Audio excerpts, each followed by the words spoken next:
নমস্কার বন্ধুরা, care kitchen স্কুলে সবাইকে স্বাগত। আজকে আমি করে দেখাবো রথের স্পেশাল জিলিপি। জিলিপিটা করতে কি কি লাগছে আমি করতে করতে বলে দিচ্ছি। আমি জিলিপি করার জন্য এই বাটিটা দেখতে পাচ্ছেন, এই বাটি এক বাটি চালের গুঁড়ো নিয়ে নিয়েছি। এক বাটি চালের গুঁড়ো নিলে এই বাটি 3 বাটি তাহলে ময়দা নিতে হবে। আর 3 বাটি ময়দাটা আমি এই মেপে রেখেছি, এটা হচ্ছে 3 বাটি ময়দা। এই 3 বাটি ময়দা নিয়ে আমি একটা বড় মগের ভেতর নিয়ে নিচ্ছি। ময়দা আর চালের গুঁড়িটা একটু মিশিয়ে নেব। আমি মগে নেয়ার বড় একটা মগে নেয়ার কারণ হচ্ছে, যখন আমি ব্যাটারটা তৈরি করব তখন ঢালার সুবিধার জন্যই আমি একেবারেই মগে করে নিচ্ছি ব্যাটারটা। এইবারে দেবো বেকিং পাউডার। আমি দেবো এই এতটুকু চামচের বেকিং পাউডার একটু দিয়ে দিলাম। বেকিং পাউডারটা দিয়ে শুকনোতেই মিশিয়ে নেবেন। আমি কিন্তু বেকিং সোডা ব্যবহার করিনি, আপনারা মনে করলে একটু দিতে পারেন।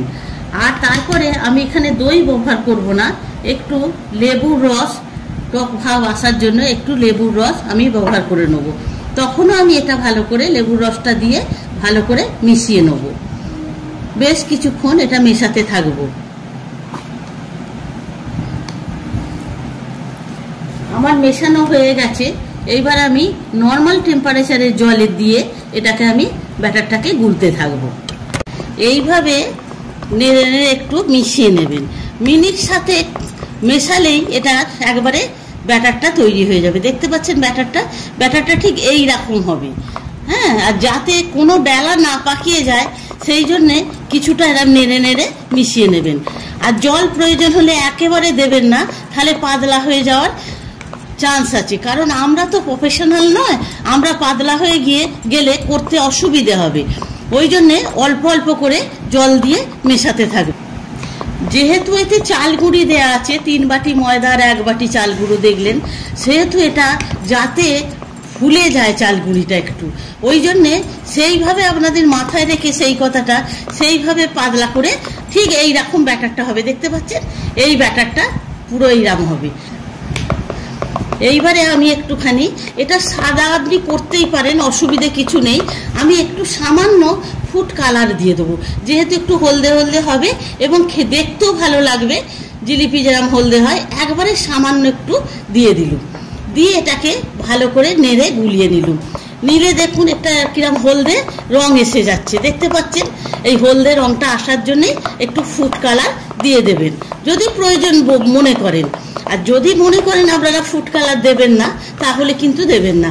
এটা আমি সব যেহেতু চালের গুঁড়ি দিয়েছি, আমি এটা 10 মিনিটের বেশি রেস্ট রাখলে ভালো হয়। আমি এটা 10 থেকে 15 মিনিট রেস্টে রেখে ফিরে আসছি। ব্যাটারটা আমি রেস্টে রেখেছি, ততক্ষণ আমি একটু রসটা করে নিই। রসটা করার জন্য আমি একটা বাটি ব্যবহার করেছি, এরকম 2 বাটি চিনি নেব। এই 2 বাটি চিনি নিয়ে নিলাম, ভর্তি 2 বাটি চিনি নিয়েছি। আর সঙ্গে ওই 2 বাটি জল নেব। এই 2 বাটি জল নিয়ে নেব। নিয়ে আমি রসটা তৈরি করতে দেবো। আমি রসটা এখন তৈরি করে নেব।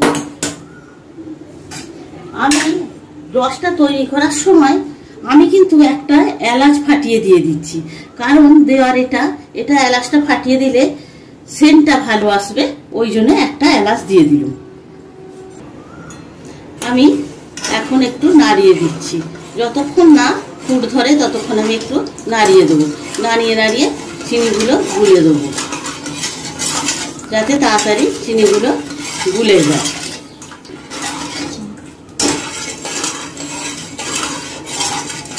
এই রসটা হবে, তার রস হবে না, কিন্তু একটু চটচটে মোটা রস করতে হবে। একটু চটচটে হয়ে গেলে, আমি ফুটে গেলে তারপরে আপনাদের কিভাবে কি করি দেখাচ্ছি।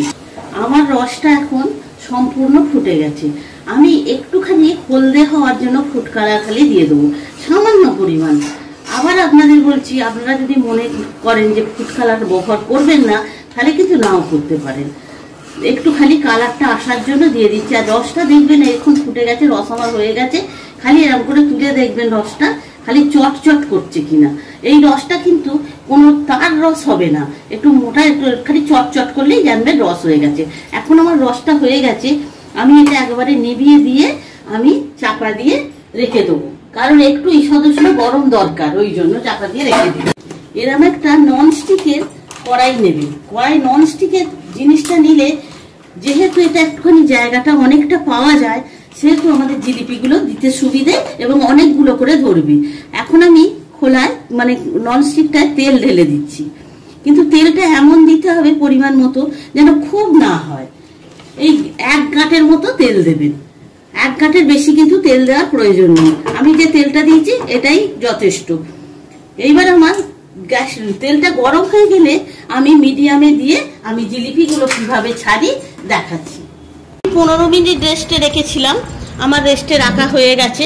এইবার আমি এটাকে আর একবার সামান্য ফেটিয়ে নিচ্ছি, নিয়ে আমি এবারে কিভাবে করি দেখুন। আমার তেল সম্পূর্ণ গরম হয়ে গেছে। এরকম একটা ফানেল নেব, কারণ নেয়ার উদ্দেশ্য হচ্ছে এটা তাড়াতাড়ি দেওয়া যাবে এবং তাড়াতাড়ি এ থেকে বেরিয়ে যাবে। একটা ফানেল নেবো, ফানেলটাই কিন্তু জালি নেই যাতে ব্যাটারটা পরে।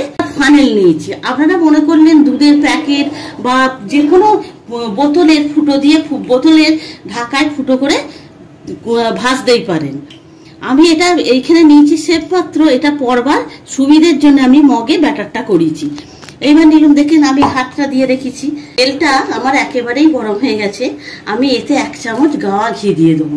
গাওয়া ঘিটা দেওয়ার কারণ হচ্ছে এটা কিন্তু খেতে থালে আরও খুব সুন্দর হবে, টেস্টটা ভালো আসার জন্য আমি 1 চামচ গাওয়া ঘি দিয়ে দিলাম। দিয়ে এইবারে আমি কিভাবে ভাজি সেটা একটু দেখাচ্ছি। এইবার আমি আস্তে আস্তে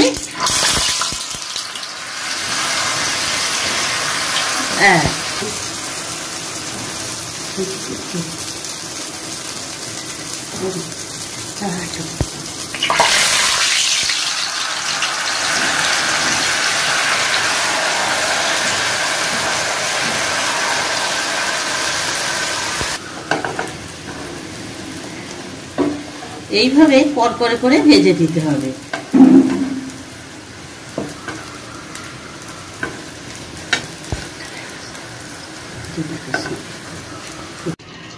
এরকম আস্তে আস্তে করে দেবেন।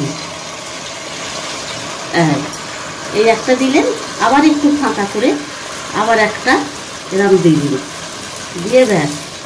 আমরা ঠিক প্রফেশনাল নয় যেহেতু, আমরা হয়তো 2.5 পিস দিতে পারছি না বা আমার একটু বড় বড় হয়ে যাচ্ছে, কিন্তু এইরকমভাবে দেবেন আস্তে আস্তে আস্তে আস্তে দিলে দেখবেন জিলিপিগুলো একেবারেই হয়ে যাবে।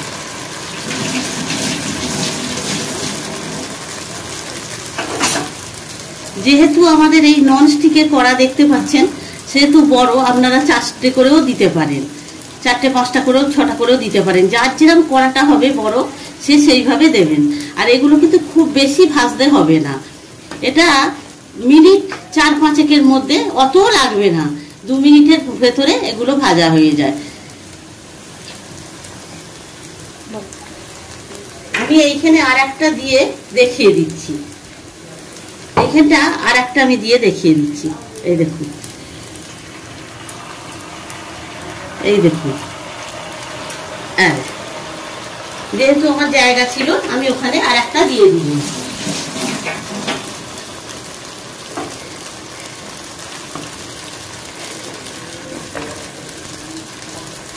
যে টিপসগুলো বলেছি ওইগুলো মাথায় রেখে যেরকমভাবে আমি মাপটা নিয়েছি ওইভাবে যদি মাপ নিয়ে আপনারা করেন, জিলিপি কিন্তু খুবই সুন্দর খেতে হবে এবং ভালোই হবে।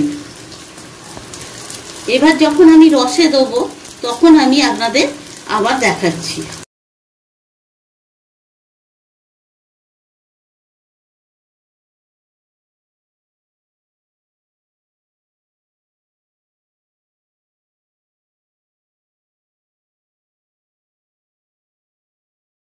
আমি জিলিপিগুলো এবারে আমি এতে রসে দিয়ে দিচ্ছি। আর জিলিপি রসটা তখন কিন্তু গরম থাকতে হবে, সামান্য পরিমাণ গরম থাকে এবং জিলিপিগুলো গরম থাকতে হবে। 1-1.5 মিনিট দিয়ে আমি এটাকে এখন আমার জিলিপি পুরো গরম 1-1.5 মিনিট দিয়ে আমি তুলে নেবো। তারপরে বেশিক্ষণ রাখলে কিন্তু দেখতে পাচ্ছেন কড়কড় করছে, বেশিক্ষণ রাখলে কিন্তু নরম হয়ে যাবে। ওই জন্য আমি জিলিপিগুলো দিয়ে রসে 1 থেকে 1.5 মিনিটের মধ্যে এগুলোকে তুলে নিতে হবে, এগুলো রস ঢুকে যাবে। এবার আমার হয়ে গেছে, আমি এবার তুলে নেবো রস থেকে। হয়ে গেলে সব সম্পূর্ণ আমি সার্ভ করে দেখিয়ে দিচ্ছি। এই পদটি কমপ্লিট হয়ে গেছে। পদটি বাড়িতে সকলে ট্রাই করবেন, কেমন লাগলো আমাকে কমেন্ট করে জানাবেন।